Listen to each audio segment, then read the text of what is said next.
Suatu malam yang biru pertama dirimu, berjuta-juta rindu kepadamu. Sendiriku pun harus menikmati nyanyian sang rembulan. Engkau yang seharusnya sisiku, engkau yang selalu ada di hayalku. Semoga kau mendengar lagu ini yang ku cipta untukmu, kasihku. Ini laguku hanya untuk dirimu, tanda cintaku padamu, oh sayang.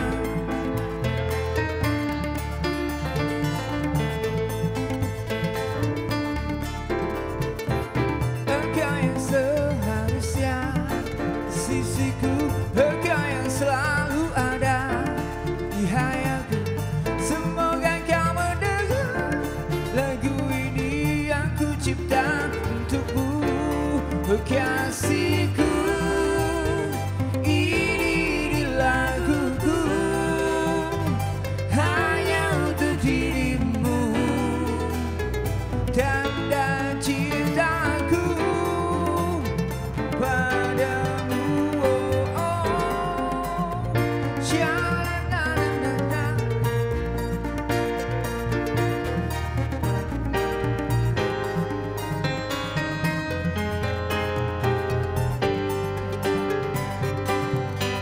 Kasihku, ini laguku hanya untuk dirimu, tanda cintaku padamu, kasihku. Ini laguku hanya untuk dirimu, tanda cintaku padamu, oh sayang.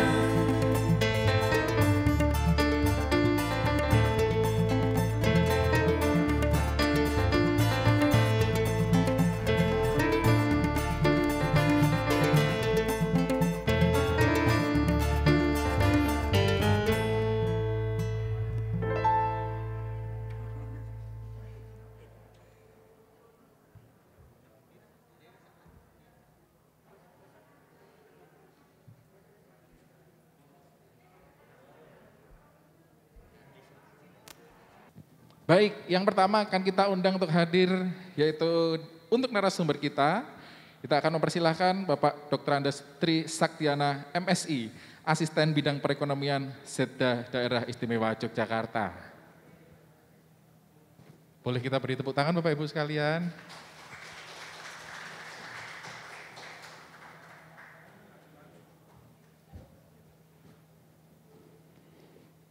Berikutnya yang kedua kita akan mengundang, beliau ini adalah Koordinator TKDN Wilayah Surabaya, PT Surveyor Indonesia, Bapak M. Miftahul Ilmi.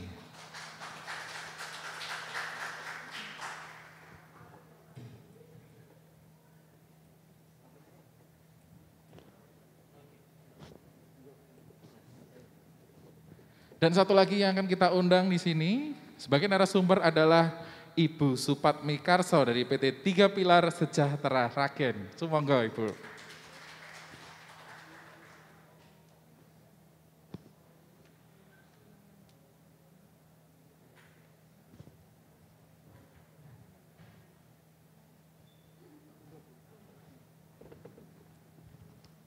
Baik, kita sudah berada bertiga di sini. Selamat pagi Bapak Ibu semuanya.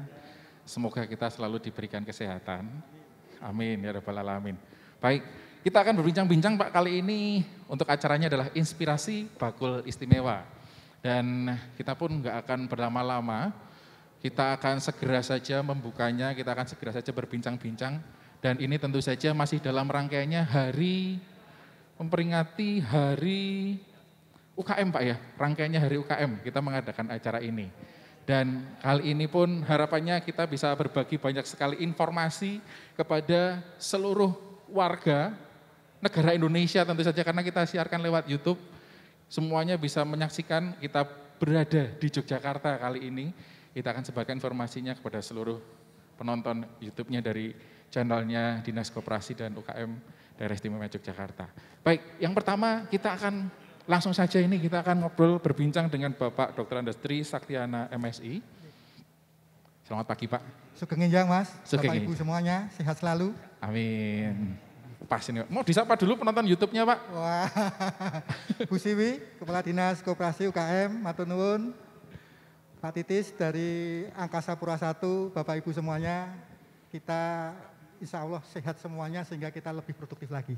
Amin, sehat semuanya. Baik Pak, ini Pak kita mau bertanya, dan ini tentu saja ada kaitannya Pak dengan pandemi yang berjalan selama ini ya. Kita masih berjalan selama 1,5 tahun ini Pak. Kita mau tanya nih Pak, tentang kondisi perekonomian daerah istimewa Yogyakarta saat ini, update terkini dari perekonomian DIY seperti apa nih Pak? Ya kalau kita ibaratkan Yogyakarta itu seperti pesawat terbang, ekonomi Yogyakarta itu seperti pesawat terbang. Yang sedang terbang atau yang ada di hanggar Pak? Ini mumpung karena Pak Titis dari Angkasa Pura itu hadir itu, kita ibaratkan seperti pesawat terbang. Itu adalah pesawat terbang yang punya 4 baling-baling. Baik. Sehingga dengan 4 baling-baling itu punya daya angkat dan bisa terbang. Baling-baling pertama itu adalah baling-baling pariwisata.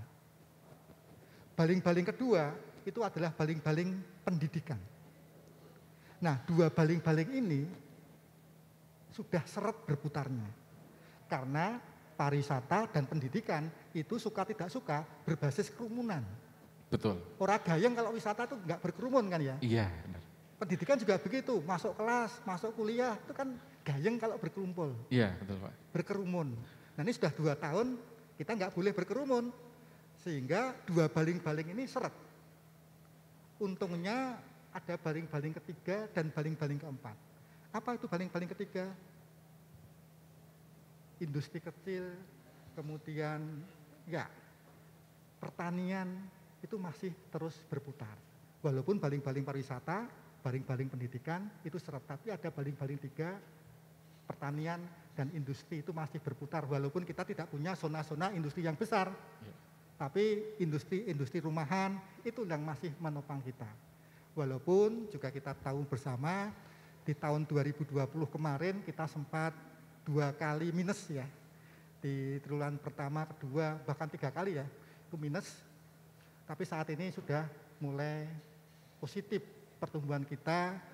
Di triwulan 2 tahun 2021 ini sudah mencapai 11,8% ya. Itu angka.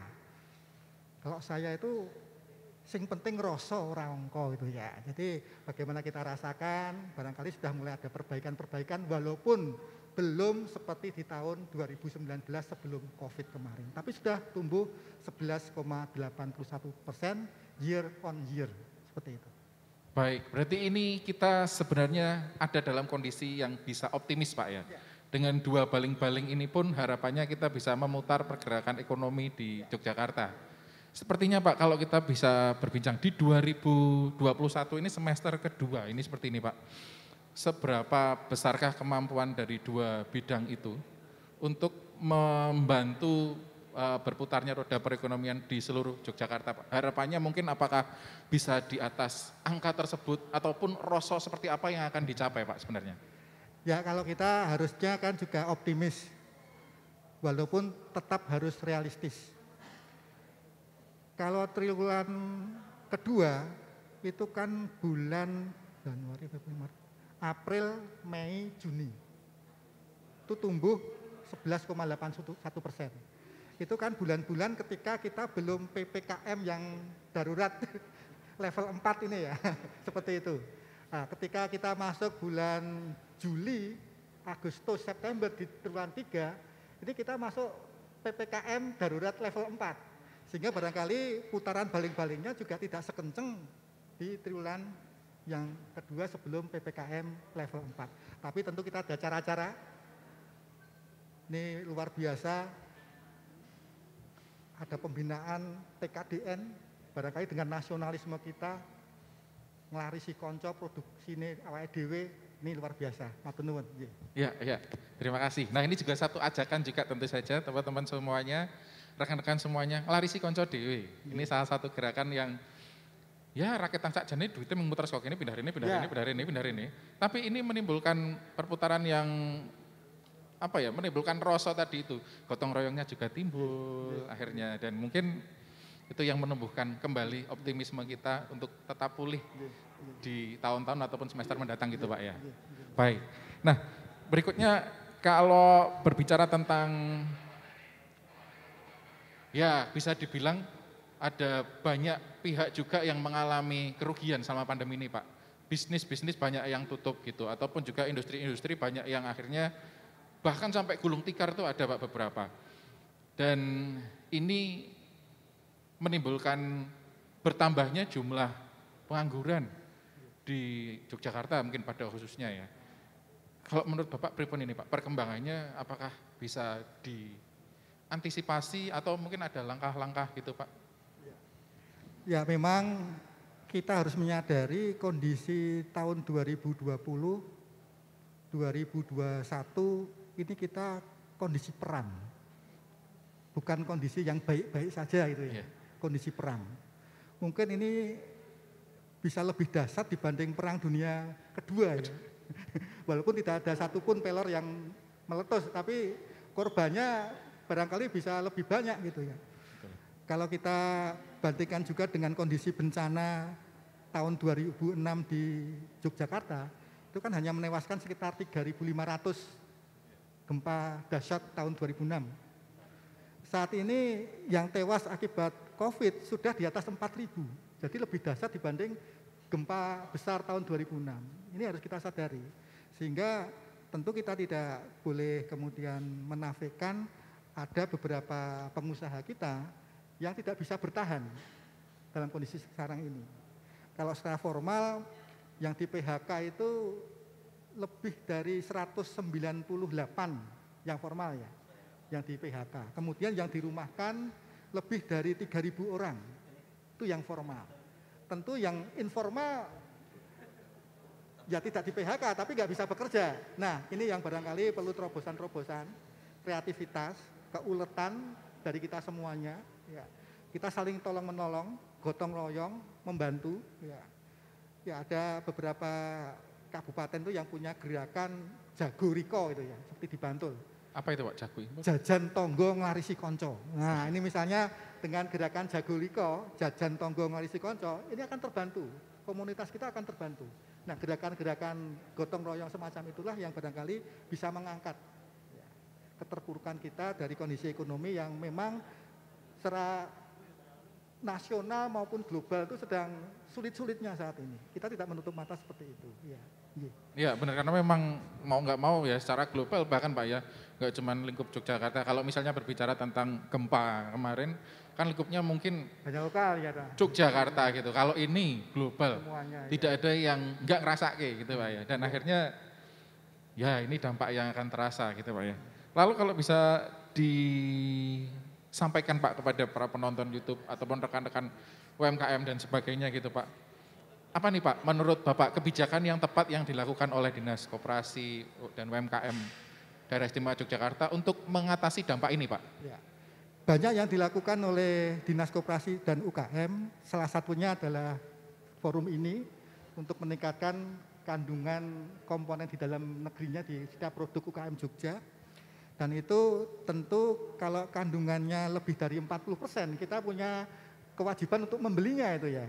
Jadi kalau belanja jasa dan barang pemerintah itu wajib membeli produk yang kandungannya di atas 40% itu wajib kita beli. Ketika ada pesaing lain, ya, walaupun harganya mungkin lebih murah, kualitasnya lebih bagus, kita harus beli yang di atas 40%. Itu nasionalisme kita gitu ya. Jadi TKDN itu bagian dari nasionalisme kita, bukan hanya masalah harga dan sebagainya, itu wujud dari nasionalisme kita, bangsa kita. Jadi Indonesia ini kan potensi sumber daya alamnya luar biasa. Sangat disayangkan kalau kita hanya berlaku seperti negara dagang. Kalau Singapura kecil, nggak punya sawah, nggak punya apa-apa, pas dia sebagai negara dagang. Kalau kita harus negara industri dan negara industri agraris juga. Ya, jangan sampai kita menjadi seperti Singapura, negara dagang. Potensi kita ya kita maksimalkan itu. Potensi kita kuat sekali, luas sekali. Besi ada, bahan-bahan pertanian ada, tambang ada, kayu banyak. Itu potensi kita. Kita harus jadi negara industri, bukan negara dagang gitu ya. Seperti itu. Baik, nah ini dengan komponen sampai 40% mungkin yang diharapkan Pak ya. Dan ini dengan adanya TKDN ini ya. Nah, kita mungkin akan berpindah sejenak kepada Pak Ilmi. Ini nih, kita akan bicara tentang sertifikasi TKDN. Katanya ada sertifikasinya ini Pak. Siapa? Iya Pak ya. Oke, nah sertifikasi dari, sebelum ke sana mungkin kita akan perkenalan dulu ya. Sebenarnya apa itu dari PT Surveyor Indonesia dan mungkin bisa dijelaskan dulu lebih singkat gitu Pak. Baik, terima kasih. Assalamualaikum warahmatullahi wabarakatuh. Waalaikumsalam. Selamat pagi, salam sejahtera semuanya. Mohon izin Bu Siwi, Pak Tri, Pak Titis, dan teman-teman dari kantor wilayah Dinas Kabupaten, dan teman-teman dari UKM semuanya, terima kasih. Semoga kita dalam keadaan sehat selalu, Pak. Amin. Kita bisa berkumpul di sini. Terima kasih Pak. Sebelumnya kami dari PT Surveyor Indonesia, salah satu BUMN yang bergerak di dalam produk jasa TIC, Testing, Inspection, and Consulting. Nah, kami ini Pak bergabung di dalam holding jasa survei, sebenarnya BUMN jasa survei.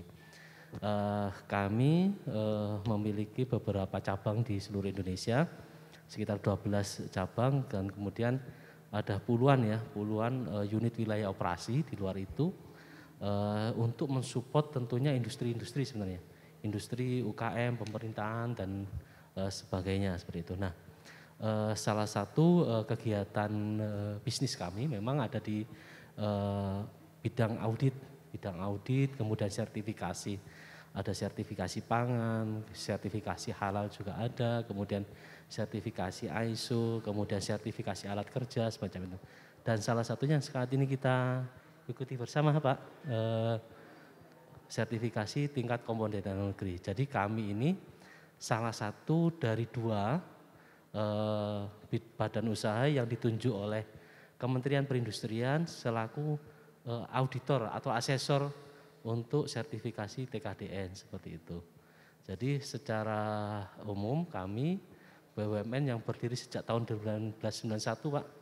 Jadi sekarang udah sekitar 32 tahun ya untuk usia kami bergerak untuk mensupport industri, pemerintahan, masyarakat Indonesia hadir untuk negeri seperti itu Pak. Jadi karena secara singkat seperti itu ya Pak. Siap. Dari kami. Siap, halus sekali loh Pak, jenengan ini malah tak kira agak dari pawaannya ini kayaknya kan lantang gitu, malah halus banget nih. Lebih Jawa nih daripada yang orang Jawa nih Dewi.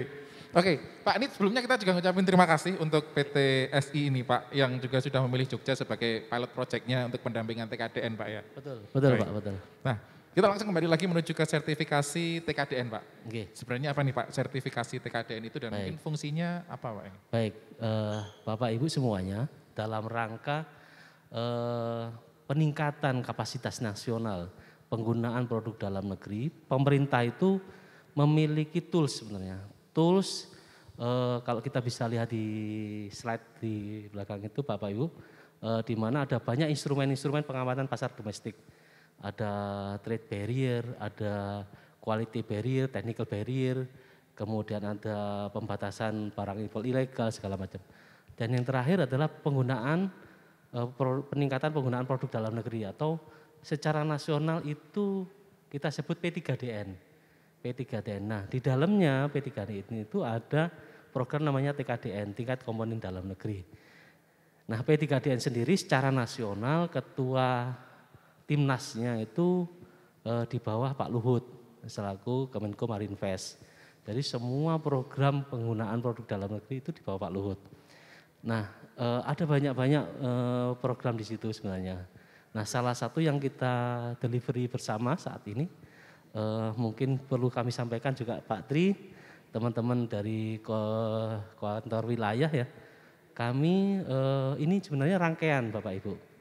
rangkaian dari acara sosialisasi sertifikasi TKD komponen dalam negeri yang pada bulan Juli kemarin dihelat oleh Angkasa Pura di tempatnya Pak Titis.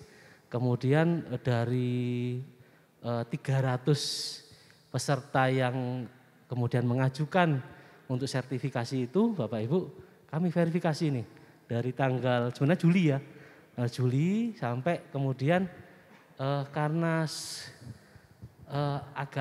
agak lambat ya, kemudian kami sinergi dengan dinas gitu.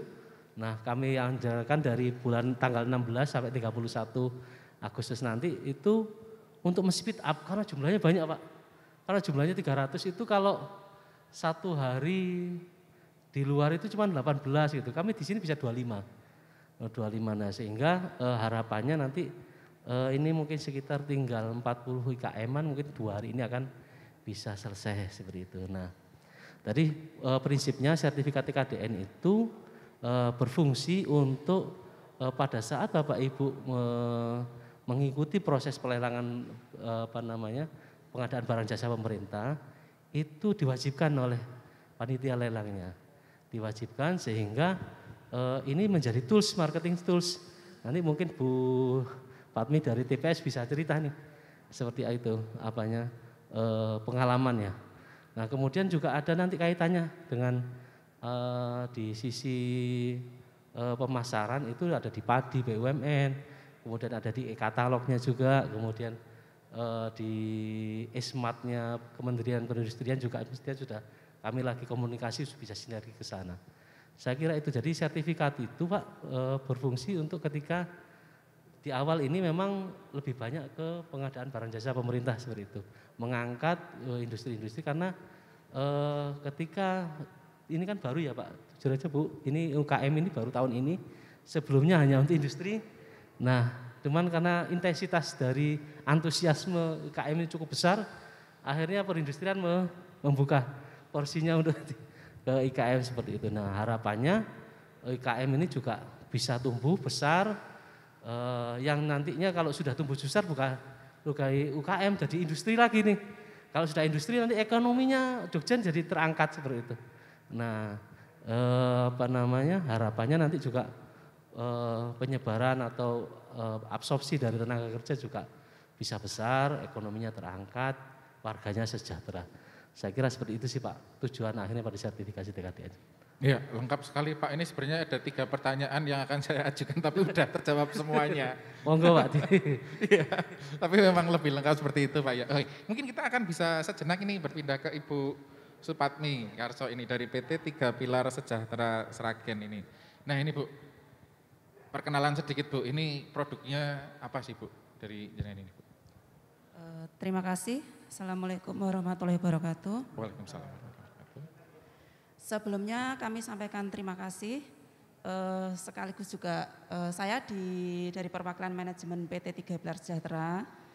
Terima kasih sekali karena diberikan kesempatan ya saat ini untuk sharing ya. Meskipun kemarin informasinya lewat dari Surveyor Indonesia. Karena emang selama ini kita sudah bekerja sama cukup lama ya. Dari tahun 2015 pertama kenal Surveyor Indonesia. 3 Pilar Sejahtera ini merupakan salah satu anak perusahaan dari grupnya FKS Food ya, dan bergerak di bidang makanan konsumer maupun basic food. Jadi untuk consumer food ini kita ada beberapa merek ya, snack ya, itu ada Taro, kemudian ada mie kremes, kemudian ada Mishor. Kemudian kalau untuk basic food kita ada produk-produk seperti mie kering, bihun kering, kita brandnya itu ada brand Superior, kemudian ada ayam 2 telur, terus kita juga ada produk biskuit. Jadi ini adalah produk-produk yang dikeluarkan dari PT 3 Pilar Sejahtera, itu Pak. Baik, lalu ini tadi dengan keberadaan sertifikasi TKDN ini. Keberadaan loh istilahnya gitu. Bu, ini kalau dari pihak, berarti ini kan dari pelaku Bu ya. Gimana Bu, ini keberadaan sertifikasi TKDN ini untuk perkembangan dari proses industri sendiri seperti apa Bu? Oh ya, Jadi awalnya kita dulu sertifikasi TKDN itu tahun 2015 kita melalui program ya Pak waktu itu ya Pak Ilmi ya. Betul Pak. Jadi ada program dari dinas, jadi kita tidak berbayar, jadi terus kita ikut waktu itu. Tahun 2015 kita ikut, cuma waktu itu memang prosesnya lama sekali ya karena kita juga masih pemula ya. Jadi mungkin data-data yang harusnya ada ini kita harus nyari dulu, harus dikompil-kompil dulu, itu jadi cukup lama. Jadi itu 2015, sertifikat baru keluar tahun 2016. Kemudian itu adalah kita sertifikasi produk yang banyak yang ke basic food waktu itu. Kemudian kita ini juga ada pengolahan biskuit ya. Jadi sebenarnya sejak tahun 2012 itu juga sudah ada program dari Kementerian Kesehatan, jadi pengadaan biskuit untuk anak balita ya. Untuk anak balita waktu itu MPASI itu tahun 2012. Kemudian sampai sekarang juga masih berlanjut program tersebut. Dan kita ada sertifikasi yang terkait ke produk biskuit ini baru tahun 2019. Jadi 2019 kita sertifikasi karena emang tuntutan ya. Jadi dalam proyek itu untuk mendapatkan tender itu kita salah satu persyaratannya adalah kita melampirkan sertifikasi TKDN. Jadi sebelum kita ada sertifikasi itu juga diminta ya TKDN-nya berapa, tapi kita masih hitung manual waktu itu Pak, jadi belum ada sertifikatnya. Dan itu tahun 2019 dipakai, terus sampai sekarang yang tahun ini kita juga masih ke proyeknya yang biskuit juga untuk makanan tambahan anak balita, kemudian makanan tambahan ibu hamil, kemudian ada makanan tambahan anak sekolah itu ya. Jadi itu juga sertifikatnya sekarang dipakai untuk ini salah satu persyaratan untuk kita maju tender tersebut. Jadi emang sangat bermanfaat ya ini untuk sertifikat ini. Dan tadi yang dibilang Mbak Pri benar ya, tadi angkanya emang paling tidak minimal 40 dan kita emang bisa di atas 40% angkanya gitu. Oke, baik. Ini tadi berbincang tentang persentase komponennya seperti tadi. Nah ini mungkin saya kembali ke Pak Ilmi. Siapa? Gimana nih Pak, tentang penghitungan komponen atau gimana persentase komponen yang ditentukan menjadi penentu di situ. Ini teknis cara perhitungannya itu seperti apa Pak? Baik. Jadi bicara mengenai komponen pendukung dari TKDN itu sebenarnya kayak sama seperti kita bicara biaya produksi pembuatan produk atau kostumiknya.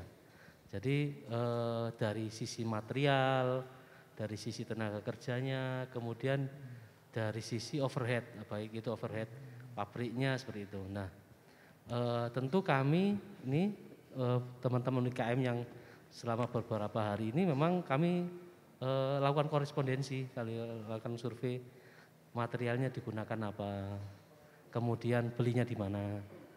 Maksudnya beli di mana itu yang bikin siapa? Contohnya kalau sebenarnya kain gini ya, kain batik itu kan ada bahan kainnya sendiri, kemudian ada pewarnanya segala macam, kemudian ada pembuat yang lain, material pendukung yang lain gitu kan. Nah, kain sendiri dari mana belinya? Rata-rata dari Primisima di Jogja juga. Nah, Primisima ada komponen TKDN-nya juga seperti itu.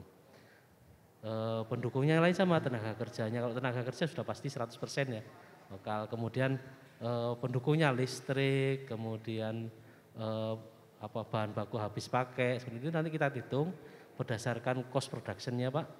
Berdasarkan cost production, kemudian dari situ prosentase dalam negeri dan prosentase luar negerinya terpisah. Kami pisahkan. Nah, ini ada di slide yang di belakang itu muncul. Nah, kita bagi aja terhadap biaya totalnya seperti itu.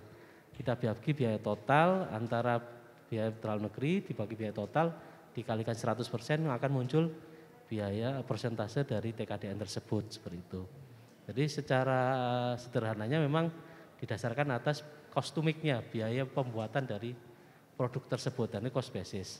Nanti memang ada ada produk-produk yang lain Pak, ada produk-produk yang lain seperti produk farmasi itu ada basis perhitungannya sendiri.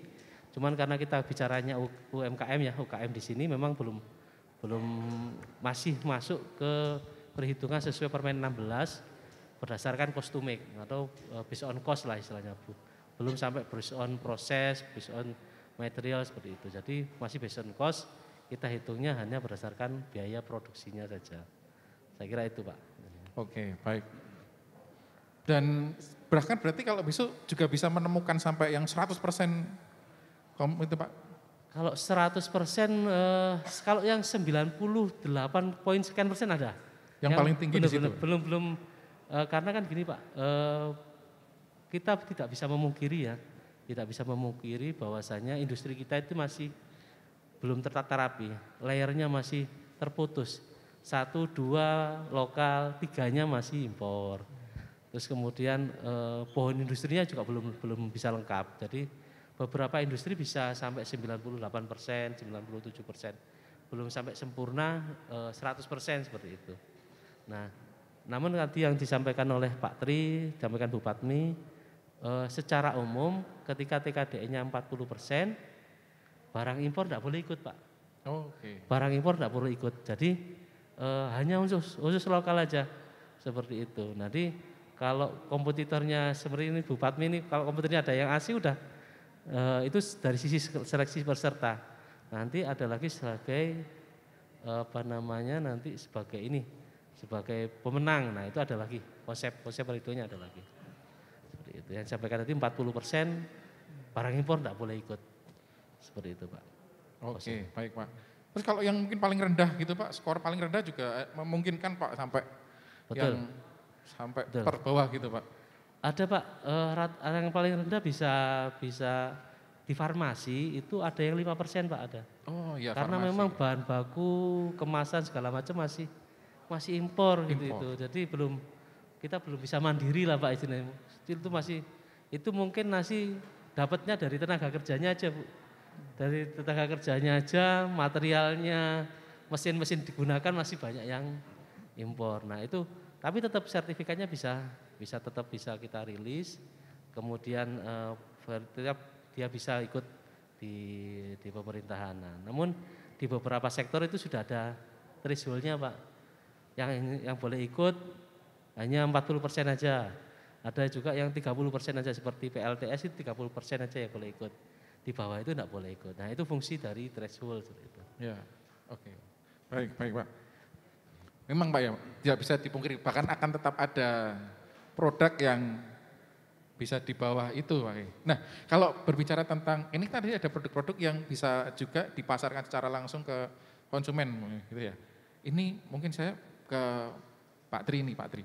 Kalau misalnya dari warga, masyarakat gitu, ingin mengetahui, wah saya akan pilih, tadi itu kan Bapak menyarankan yang 40% memang harus dikonsumsi, memang harus dibeli gitu ya katakanlah gitu. Kalau dari masyarakat umum Pak, apakah memungkinkan untuk mengakses, oh ternyata produk ini 40% ke atas, 50% ke atas, atau ini 20% ke atas sebagai preferensi masyarakat untuk memilih produk seperti itu Pak? Ya kalau masyarakat umum itu memang kadang-kadang yang dipilih harga, kualitas, rasa gitu ya. Itu kadang-kadang kemudian tidak melihat kandungannya seperti apa. Ya. Tapi kalau pemerintah dalam pengadaan barang dan jasa, kami wajib membeli 40% ke atas harus kita beli. Walaupun ada yang lebih bagus, lebih murah, tapi 100% produk luar negeri kita singkirkan dari belanja kita. Tapi kalau masyarakat barangkali perlu edukasi tentang rasa kebangsaan kita ini tadi. Jadi barangkali kalau nasionalisme diterjemahkan dalam keinginan untuk mencintai produk dalam negeri itu sangat bagus. Ya. Dan ini tentu harus ada edukasi bangga cinta barang dalam negeri. Padahal sementara ini kan khususnya anak-anak muda itu kurang ada rasa bangga kalau menggunakan barang dalam negeri. Sepatu ya nek gawean impor bangga. Kalau kita kan lebih bangga yang lokal, gawean manding itu lebih bangga kayak gitu ya. Mestinya seperti itu. Jadi tidak hanya bersifat ekonomis saja, tapi rasa kebangsaan ini juga penting kita kita salurkan dalam pembelian kita terhadap produk-produk buatan Lokal. dalam negeri, lokal seperti itu. Oke. Iya. Benar-benar Pak. Ya memang Pak biasanya gitu kalau anak muda Pak ya gitu. Tapi alhamdulillahnya ini semakin bertambah kalau menurut Kalau trennya anak-anak milenial ini malah sekarang ini sudah mulai cinta produk lokal. ya. Ya, jadi ada semacam gaya hidup yang anti mainstream ya. Kalau beli sepatu katakanlah kalau sebutnya yang merek-merek brand luar itu sudah nggak nendang lagi. Ada sekelompok anak muda itu yang cinta lokal gitu, lebih tidak mainstream. Walaupun harganya mungkin lebih mahal, tapi rasanya itu nyaman gitu ya. Sebagai contoh misalnya kalau saya pakai kain batik itu kain batik yang bikinan pabrik, artinya di print, dicetak, sama yang ditulis tangan, itu neng ati anyep kalau bikinan tangan, bener, betul itu. Silakan coba. Seperti ini bikinan tangan gitu ya. Itu lebih nyaman daripada bikinan pabrik gitu ya. Dan kita punya rasa bahwa ini membantu industri kecil dan sebagainya. Rasa itulah yang kita tonjolkan. Ya. Tonjolkan, Iya. diangkat di situ Pak ya. Berarti ini cukup, dalam prosesnya ini cukup berhasil Pak ya untuk menambah rasa ingin orang untuk mengkonsumsi produk lokal gitu Pak ya, membeli produk Ya, lokal. saya tambahkan juga karena di IY ini kan bukan industri manufaktur besar yang ada, tapi lebih banyak ke industri-industri kreatif. Ya. Di industri kreatif ini curahan pikiran, curahan rasa, itu kandungan lokalnya tinggi gitu ya. Jadi tidak bendanya, tapi proses produksinya yang menggunakan pikiran, keterampilan tangan, itu kandungannya tinggi. Beda dengan kawasan-kawasan industri yang di sekitar Jakarta, Surabaya, itu kan curahan rasa seninya rendah. Kalau kita di industri kreatif, justru yang tinggi itu curahan rasa seni budaya yang masuk di dalam proses produksi. Jadi kain, mungkin makanan ya jadi sambal, jadi gudeg dan sebagainya. Itu ada sesuatu yang beda ya antara industri kreatif dengan industri mainstream pada umumnya. Industri sepatu kita ada karena dibuat dengan tangan itu tentu beda. Jam tangan dari kayu misalnya itu beda juga, ya seperti itu. Walaupun mungkin komponen mesinnya masih diimpor, tapi casingnya, kayunya, seninya, proses penciptaannya itu yang lebih besar di situ. Dari pembentukan harga tadi ya Pak ya, seperti itu. Ya, benar sekali. Walaupun tidak bisa dipungkiri sebagian besar untuk barang-barang seperti itu akan memiliki harga yang lebih tinggi akhirnya Pak ya. Tapi itu mungkin juga jadi satu jadi satu kebanggaan bagi orang-orang, wah aku iso tuku barang sing larang, tapi produk lokal dan ada berkualitas. Gaya hidup, perlu ada gaya hidup baru, gaya hidup lokal itu ya. Kalau kemarin yang mainstream itu kalau dari produk asing suka gitu ya. Sekarang sudah mulai beralih. Yang lokal suka gitu ya. Lokal suka, apalagi ada liputan buatan tangan disukai itu. Seperti itu.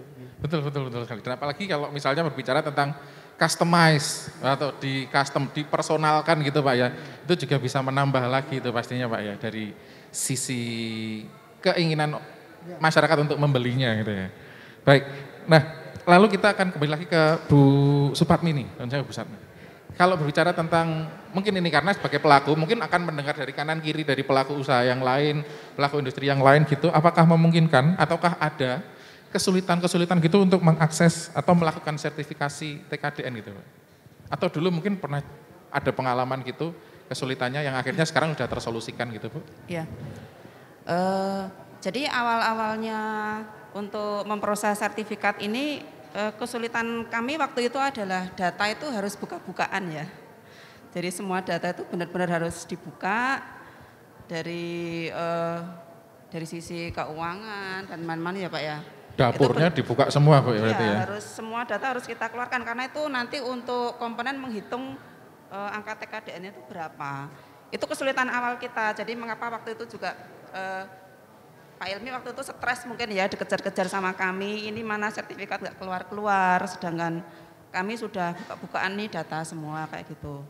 Itu adalah kesulitan awal kami ya waktu sertifikasi TKDN. Juga kalau kami di industri ini untuk sertifikasi ini juga harus melakukan verifikasi ke supplier kami.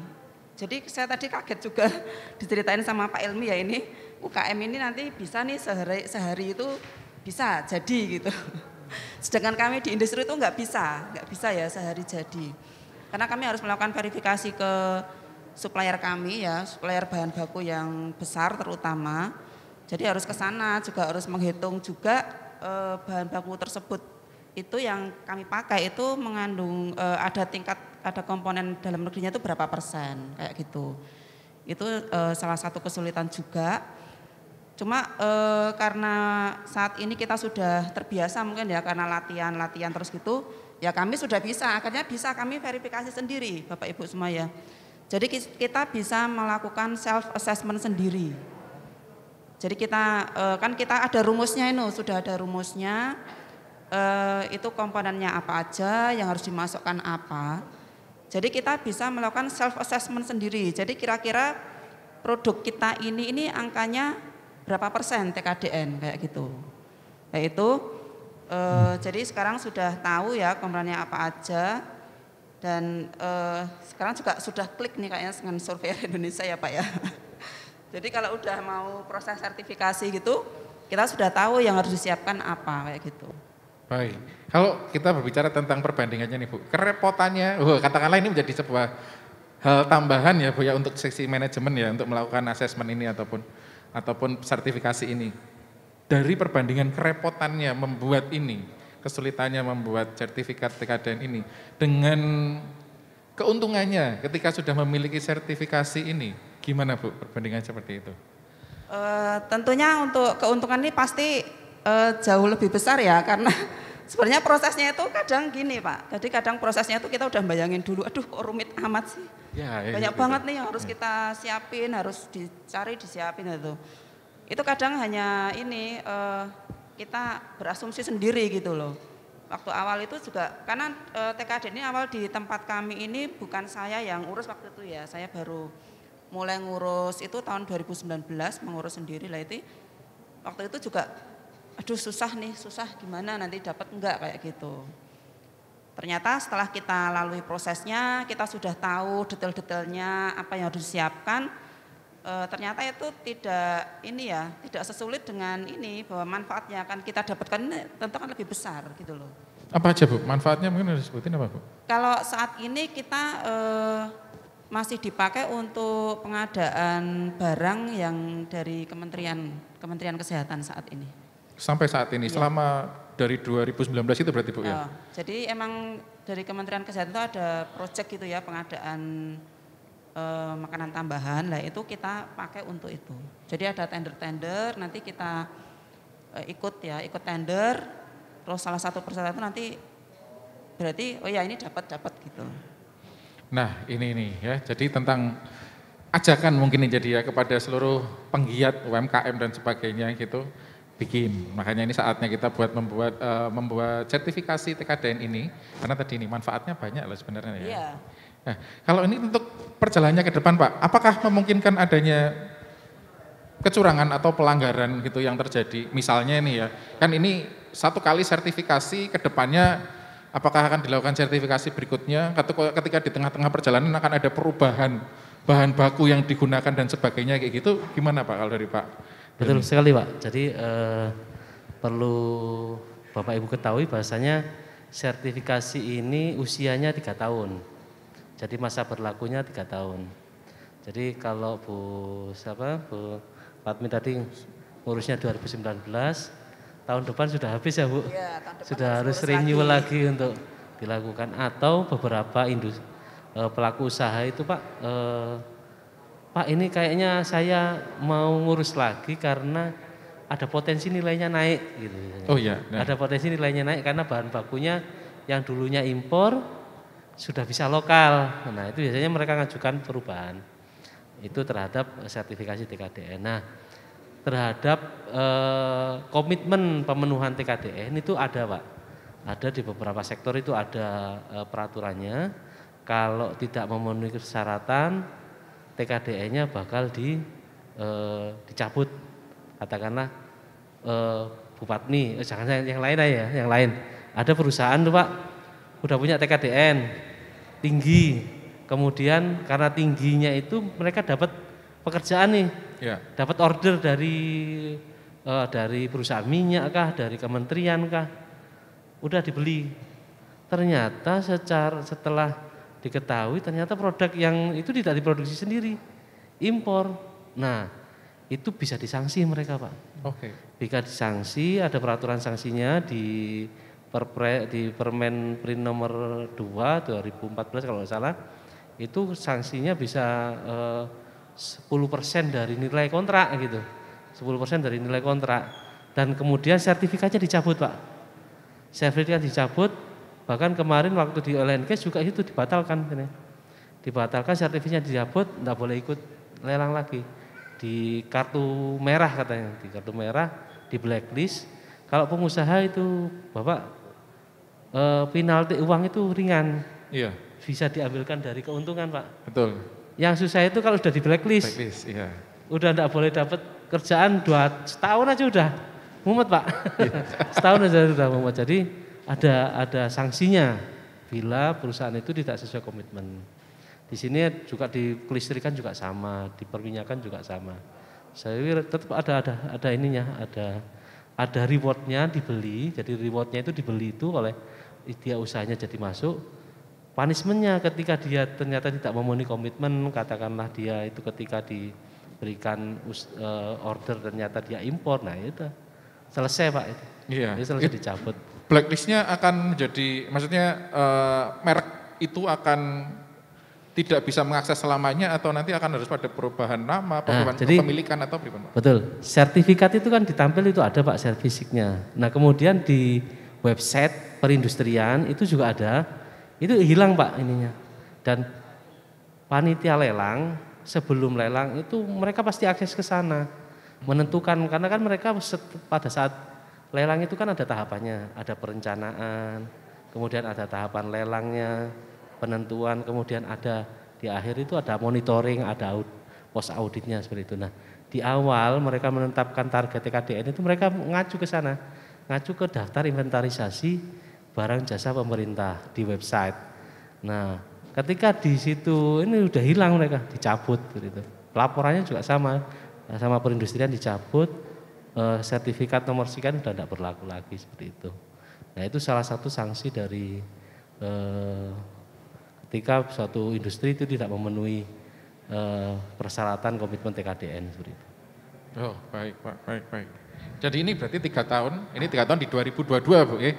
2022 akan membuat lagi, memperbarui.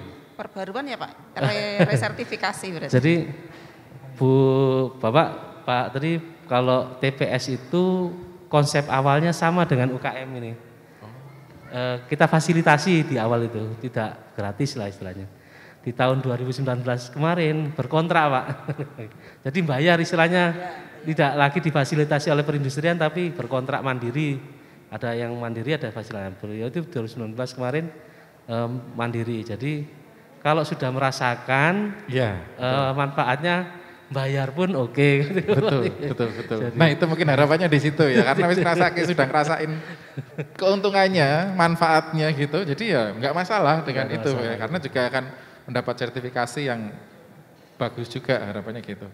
Kalau kedepannya Bu, harapannya nih dari 2022 dengan adanya sertifikasi ini, apa Bu, kalau dari sisi industri sendiri, optimalisasi dari sertifikasi ini ke arah mana Bu mungkin Bu?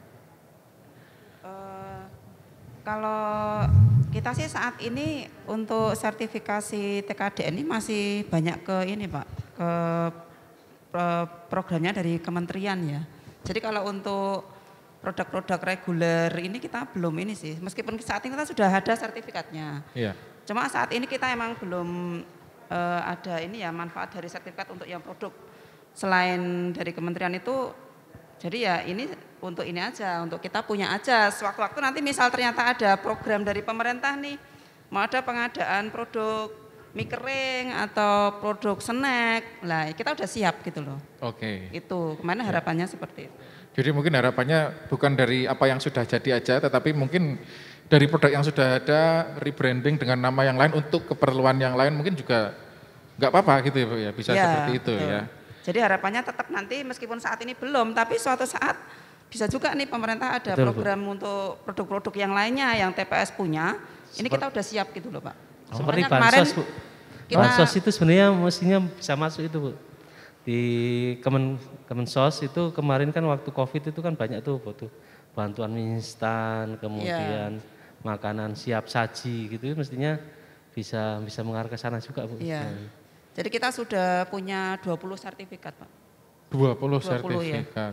20 sertifikat untuk TKDN ini. 2022 mau diperbarui semuanya atau bahkan nambah gitu mungkin Bu? Nambah, ya kita masih ada PR, tadi saya udah ke Pak Ilmi juga. Cuma itu nanti saya sama Pak Ilmi ya masih ada PR produk kami yang belum bisa disertifikasi. Untuk tentunya nanti untuk yang 2022 ini harus kita perpanjang Pak, karena kan emang nanti produk itu udah dipakai untuk lelang saat ini, jadi untuk persyaratan lelang harus kita perpanjang kayak gitu. Jadi Semuanya. ada yang nanti yang expired tahun 2023 ada. Dan kalau bisa nambah ya Bu ya, berarti Iya. ya produknya Bu ya. Iya, Biar semakin banyak yang bisa kita tawarkan gitu Bu ya, betul. ke depannya gitu. Gimana Pak, ada tambahan Pak tadi tentang ini? Baik, Bapak Ibu mungkin saya mohon izin Bu Siwi, Pak Tri, Pak Titis berkaitan dengan pekerjaan kami yang dari awal bulan Juli kemarin. Mungkin bisa tambahkan Mas Hendri summary pekerjaan. Next Mas Hendri. Next. Lanjut Mas Hendri. Lanjut lagi. Oke. Bapak Ibu, kami saat ini sudah mensurvei total itu 288 UKM Bapak Ibu. 228 UKM, sebarannya seperti itu. Kulon Progo itu ada 28 IKM, Slemanya ada 77 yang paling banyak ya. Bantul ada 61, Gunung Kidul ada 12, kemudian Jogjanya ada 56 IKM. Selebihnya ada beberapa UKM yang itu di area sekitar DIY Pak Tri. Magelang, Klaten, Sukoharjo, Purworejo yang kemarin juga ikut serta Pak Titis diundang serta pada saat proses sosialisasi di Tilas seperti itu. Nah ini gambar sebaran areanya, kemudian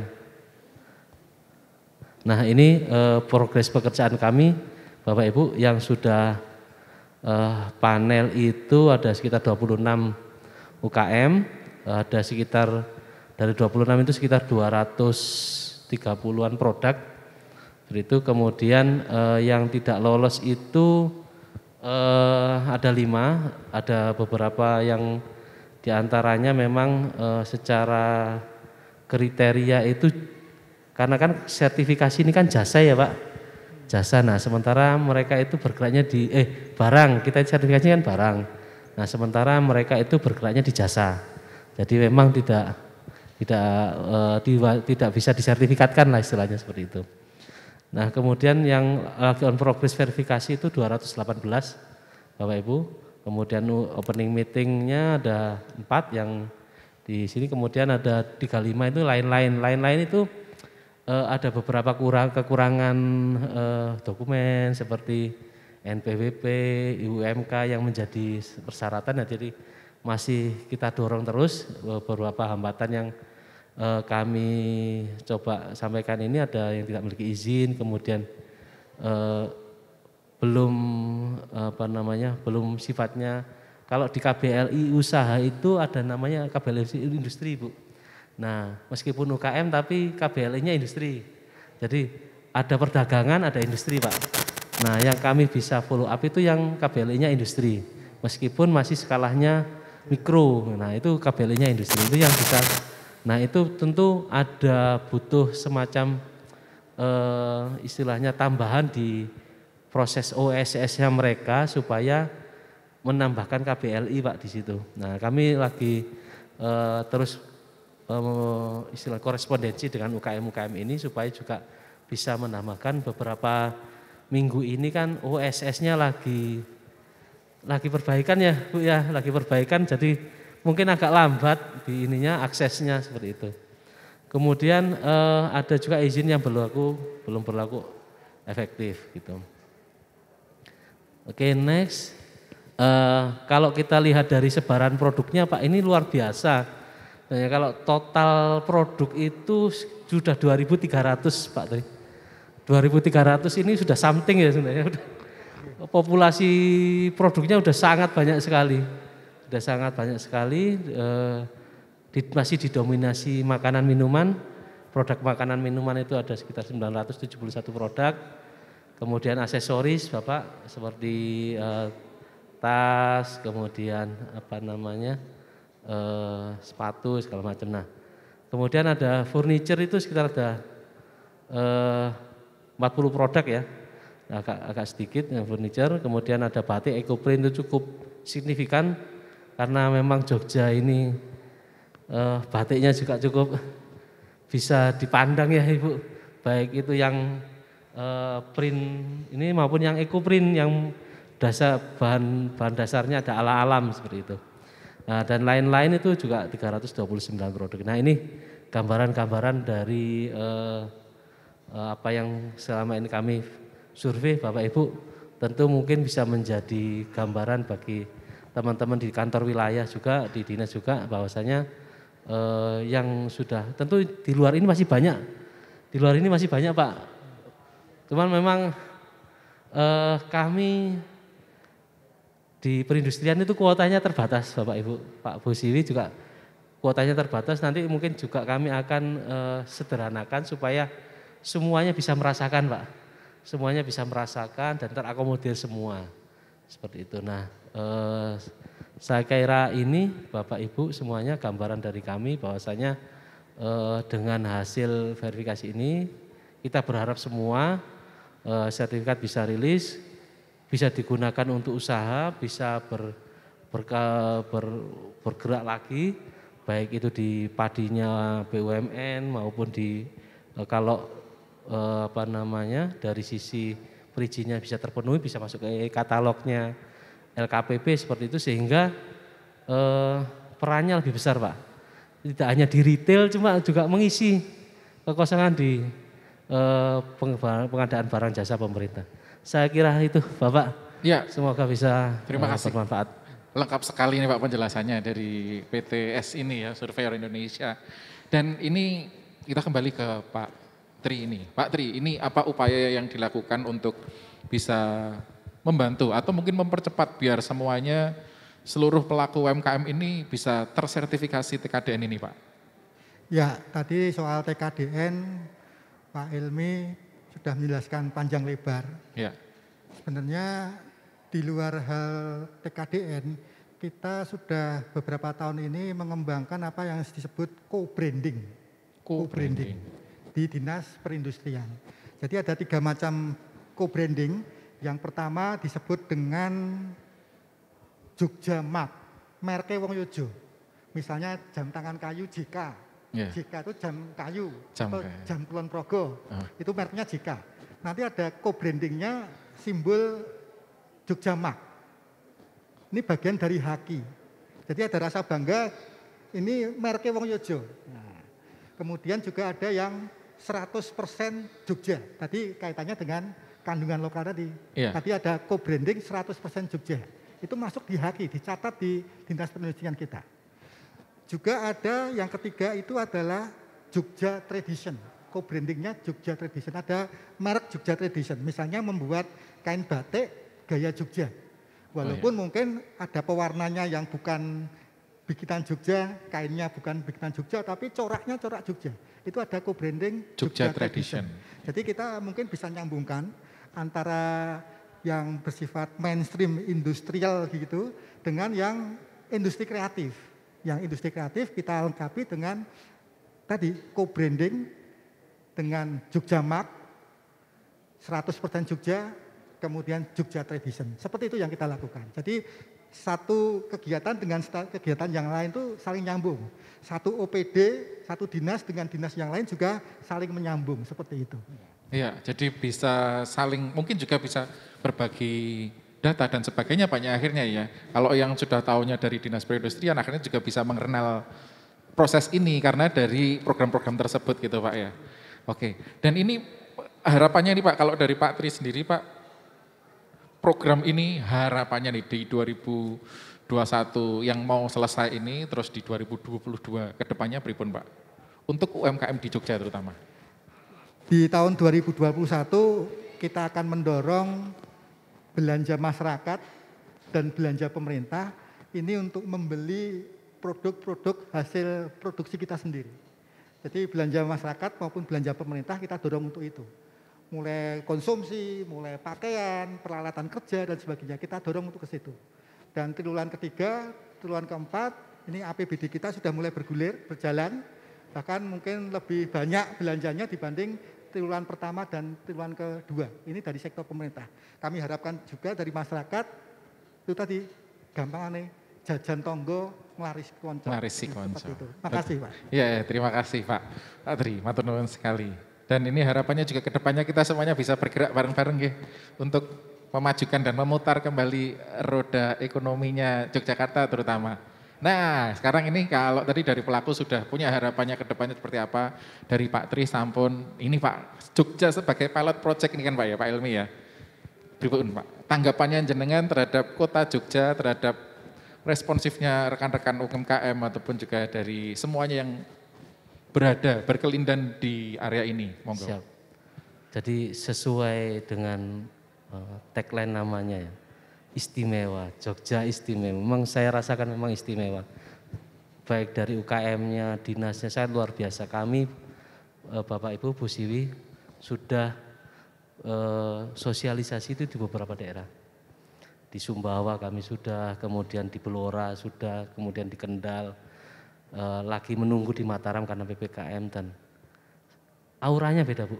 Auranya beda, semangatnya beda, kerjasamanya beda. Dan ini sampai angka 2000 itu saya nggak kebayang.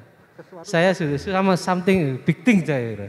Dan itu juga menjadi semoga menjadi masukan juga bahwasanya UKM di Jogja ini hidup gitu.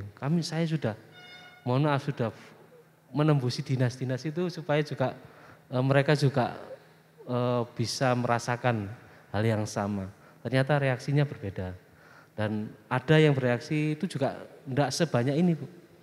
Di Blora itu juga enggak terlalu, ya cuman 50, 30, 50 IKM. Di Sumbawa juga sama, di Mataram ini masih nunggu, juga mungkin angkanya juga enggak terlalu ini. Mungkin Bali, ya, saya masih belum bisa masuk ke sana karena PPKM Bapak. Tapi ini 2.300 UKM itu luar biasa. Kalau Bu Siwi, kalau kuota kami itu cuma 6.000 Bu. Nah, cuma 6.000 kalau 2.000 ini dimasukkan ini yang saya bisa di. Tapi gini, saya akan coba atur supaya juga bisa merasakan semua Bu. Kuotanya bisa merasakan, kemudian semua UKM juga bisa merasakan. Jadi kesan saya sangat luar biasa di Jogja ini memang Jogja memang istimewa lah istilahnya seperti lagu-lagu itu Jogja memang istimewa dari UKM-nya, orangnya, ramah tamahnya juga sinergi dari antara dinas dan UKM-nya juga sangat luar biasa saya kira seperti itu Bapak. Baik, matur nuwun sekali Pak Ilmi ya untuk pilot project-nya ini dan juga harapannya kita bisa tetap bersinergi ke depannya. Berarti sudah menghabiskan 2/3 kuota berarti Pak kalau gitu Pak ya? Betul Pak, ini kalau dimasukkan semuanya seperti kuota Pak. Jadi kami itu 6.000, itu 2.000, nah Jogja aja ini bisa habis di Jogja. Separuhnya. Ini yang ditilas sudah masuk semua berarti Pak ya? Sudah Pak ya? Sudah Pak, sudah. Wah ini, kalau belum tambah banyak lagi kan. Nah, itu padahal masih berjalan ini Pak ya? Masih Pak, kami itu programnya sampai Desember. Ya. Sampai Desember kami dipatok Oktober sudah selesai. Ditarget Oktober sudah selesai. Nah, padahal kemarin itu di pendaftaran kami itu sudah masuk sekitar 4.500 produk Bu. 4.500 produk pada bulan Juli. Saya belum audit lagi ini Yang masuk berapa nanti 2.300-nya masuk. Jadi mungkin itu jadi catatan kami ya Bu, supaya juga bisa terserap semua, mendapatkan manfaat semua. Seperti itu Pak. Kalau kayak gini Pak Tri, perlu dibatasi atau malah digas sekalian aja biar lebih makin banyak Pak? Itu manut bandare aja lah kalau gitu. Derek dari sana kuotanya Pak ya kalau gitu ya. Cukup ini kalau se-Indonesia aja di sini udah segitu Pak ya. Nggak akan cukup ini kayaknya ini. Padahal ini Jogja rencananya kalau diperpanjang sampai September pun ini ya untuk sertifikasi ini ya habis Pak kuotanya. Insya Allah itu Pak. Bisa. Baik, ini tadi adalah satu obrolan ringkas kita, Bapak Ibu sekalian dan juga seluruh penonton YouTube-nya dari Dinas Koperasi dan UMKM Daerah Istimewa Yogyakarta tentang sertifikasi TKDN. Jadi kami ucapkan matur nuwun sekali kepada Pak Tri, matur nuwun Pak untuk informasinya, update-nya tentang Kota Jogja bagaimana dan juga tentu saja ini semua sudah menambah optimisme kita untuk berputarnya roda ekonomi Yogyakarta. Semoga ini setelah pandemi kita bisa langsung pancal, mubal, gas gitu Pak ya. Setelah kita bertahan kali ini dengan jogo, nah itu tadi, blonjo ngene tonggo ngelarisi konco itu tadi ya. Harapannya ini masih bisa berjalan untuk mempertahankan perputaran kita selama ini dan kedepannya bisa lebih meningkat lagi. Apalagi kalau tahu ternyata, ngene konco ki tersertifikasi loh gitu kan ya. Bisa jadi lebih meningkat, lebih percaya lagi dan lebih bangga lagi menggunakan produk-produk seperti itu. Matur nuwun juga untuk Pak Ilmi, sudah membantu, selama ini sudah bekerja sama. Jangan kapok Pak ya, 2.300 Pak ya ini. Besok kalau ke Jogja, siap-siap nambah kuotanya lagi Pak. Semoga Pak, semoga bisa dibuka sama Kementerian Perindustrian itu. Amin. Amin, matur nuwun Pak. Dan juga Bu Patmi, matur nuwun sekali sudah berkenan hadir sampai sini, sudah berkenan berbagi sharing pengalamannya untuk membuat sertifikasi serumit apa, tapi manfaatnya juga segede apa, dan ternyata enggak bikin kapok ya Bu ya. Malah nambah pengennya besok ya, karena harapannya ya itu tadi bisa dipakai di mana-mana Bu ya untuk sertifikasi TKDN ini. Baik, ini semoga bisa membantu teman-teman semuanya, teman-teman UKM untuk tetap semangat selama pandemi ini.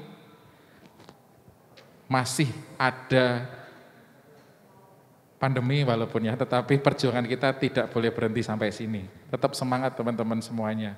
Matur nuwun juga, untuk itu sebelumnya kita akan ada penyerahan kenang-kenangan ini Pak, kepada perwakilan dari UKM yang sudah hadir di kesempatan kali ini. Untuk itu kalau boleh kita akan mengundang Ibu Indah Widuri dan juga Bapak Tomo untuk bisa hadir di depan untuk menerima penyerahan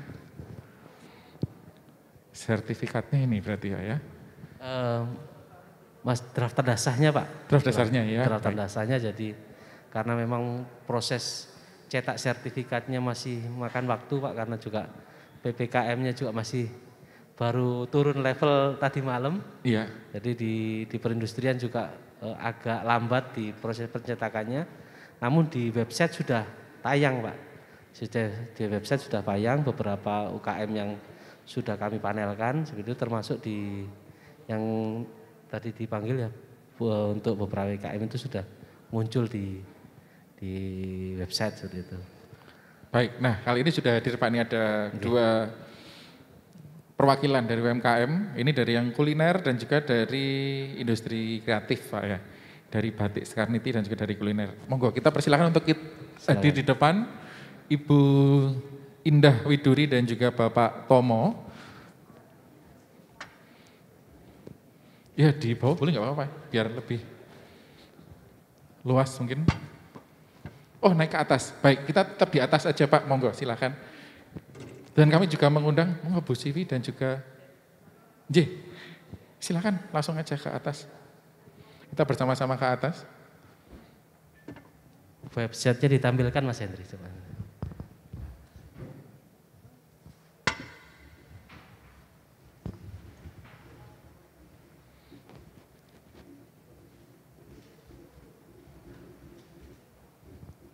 Baik, ini yang akan menyerahkan. Monggo silakan. Ini akan disaksikan juga oleh Bu Siwi. Kita persilahkan kepada Bapak Tri untuk bisa menyerahkan yang pertama kepada Ibu Indah Widuri. Kita persilahkan Bapak Dr. Destri Saktiana MSI selaku Asisten Bidang Perekonomian Seda Daerah Istimewa Yogyakarta.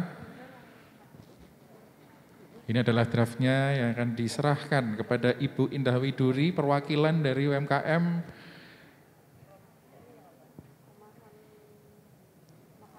kategori kuliner atau makanan, Bapak.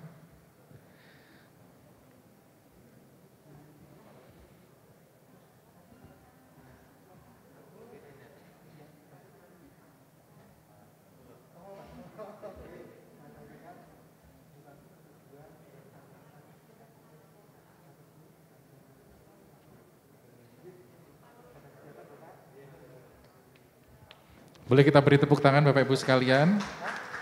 Dan yang satu lagi adalah Bapak Oke.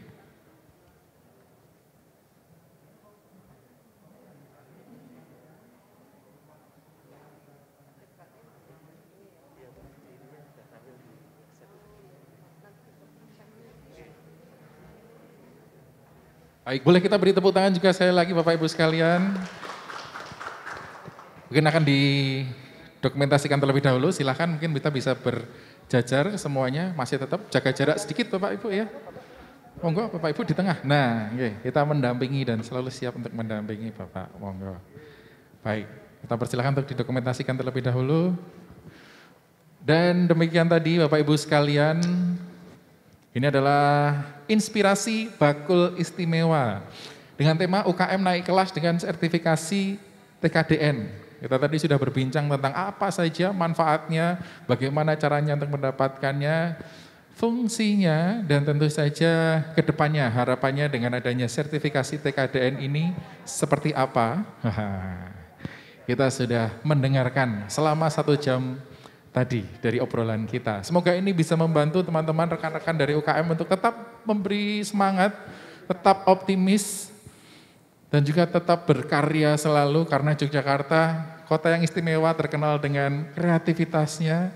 Harapannya kita semuanya dapat bersama-sama maju ke depan dengan apa yang kita punya. Matur nuwun sekali Bapak Ibu semuanya, sukses selalu dan harapannya kita semua dapat terus bersinergi. Matur nuwun sekali. Matur nuwun Pak. Sehat selalu Ibu Siwi, Pak Tri matur nuwun sekali, Bu Indah matur nuwun Pak, terima kasih. Matur nuwun Pak Ilmi, terima kasih. Bu Patmi terima kasih juga, monggo kita persilahkan. Baik, dan usai sudah Bapak Ibu sekalian untuk inspirasi bakul istimewa dengan tema UKM naik kelas dengan sertifikasi TKDN. Semoga ini juga menginspirasi Bapak Ibu semuanya, rekan-rekan semuanya.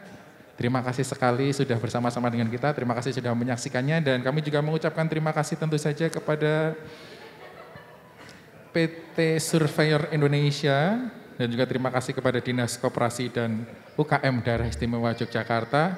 Terima kasih kepada para asesor yang sudah membantu kita juga semuanya di sini dan juga seluruh tamu undangan. Terima kasih untuk dari Kadin yang sudah hadir dari PT Angkasa Pura, terima kasih.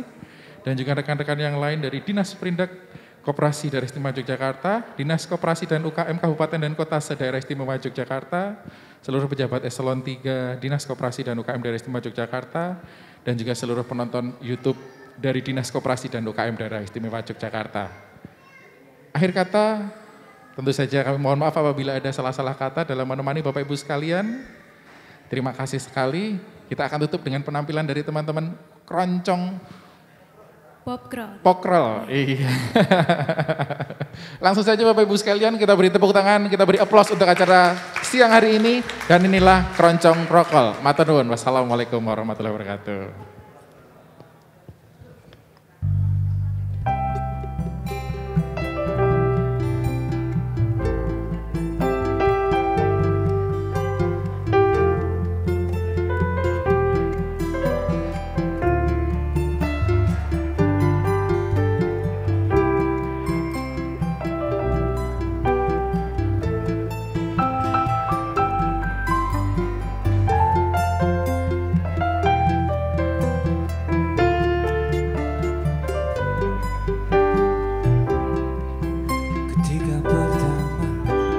jumpa denganmu.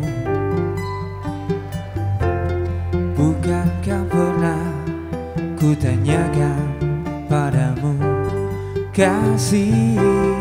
Takkan kecewakan kau pada diriku, takkan menyesalkan kau hidup denganku nanti.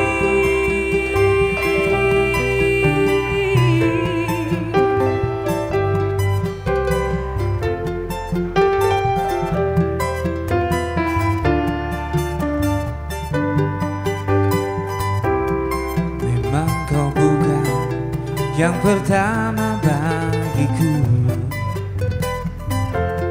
Pernah satu hati mengisi hidupku dulu. Dan kini semua kau katakan padaku, jangan ada dusta di antara kita, kasih.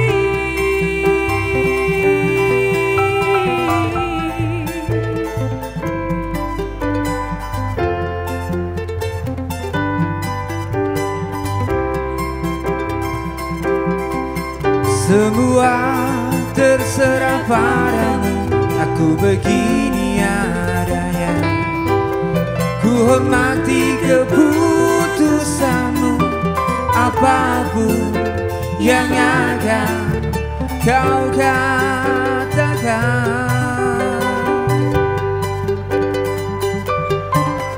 Sebelum terlanjur kita jauh melangkah, kau katakan saja.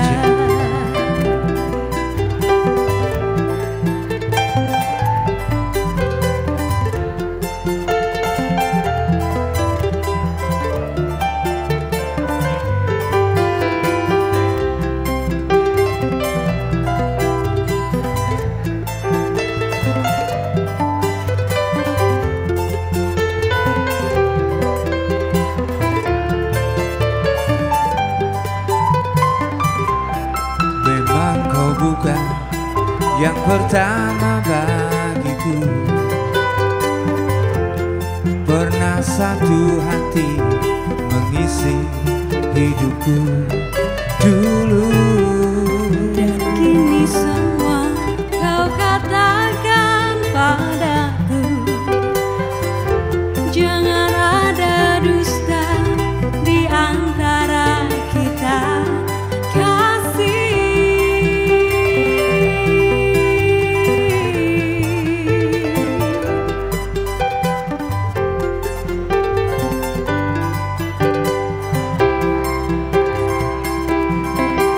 Semua terserah padamu, aku begini adanya. Ku hormati keputusanmu, apapun yang akan kau katakan.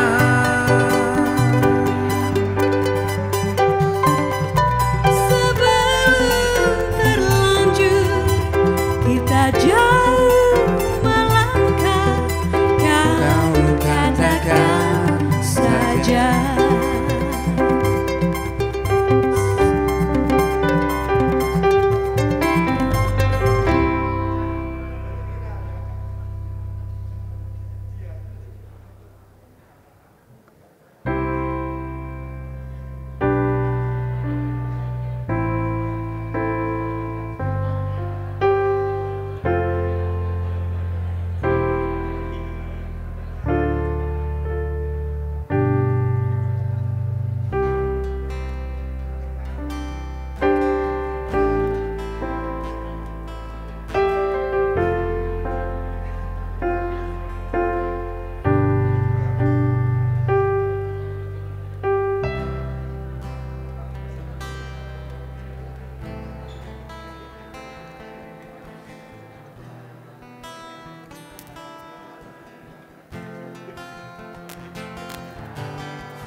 Masih seperti dulu,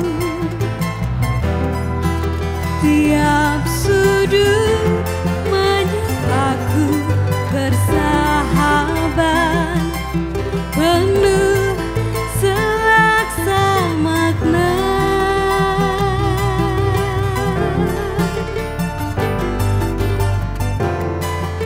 Tuhan juta kuatkan dosa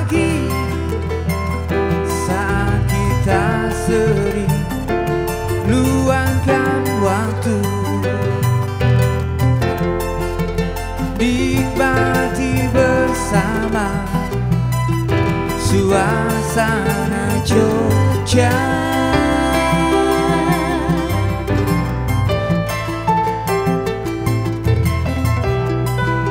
Di persimpangan langkahku terhenti,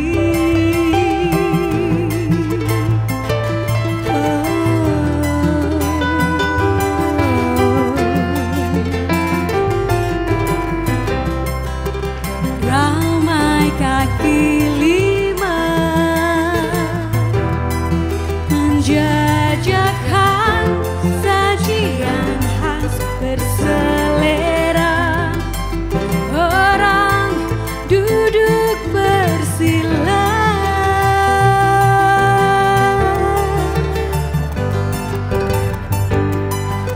Musisi jalanan mulai beraksi, seiring ragu kehilanganmu, berhenti sendiri di dalam deru kota malam ini. Kota tiada tak kembali, namun kotamu hadirkan senyummu abadi.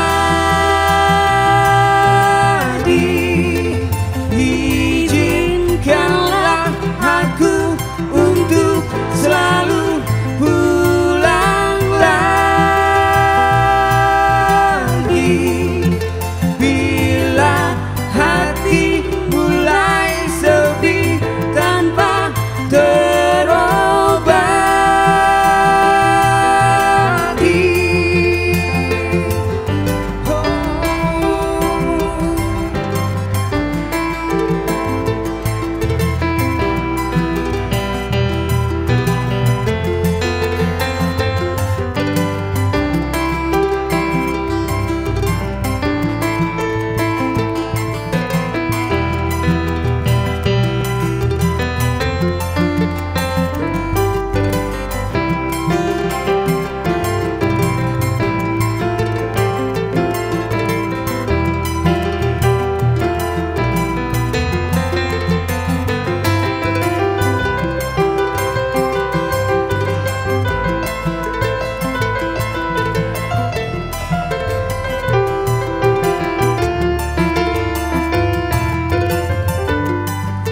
Musisi jalanan mulai beraksi, seiring ragu kehilangan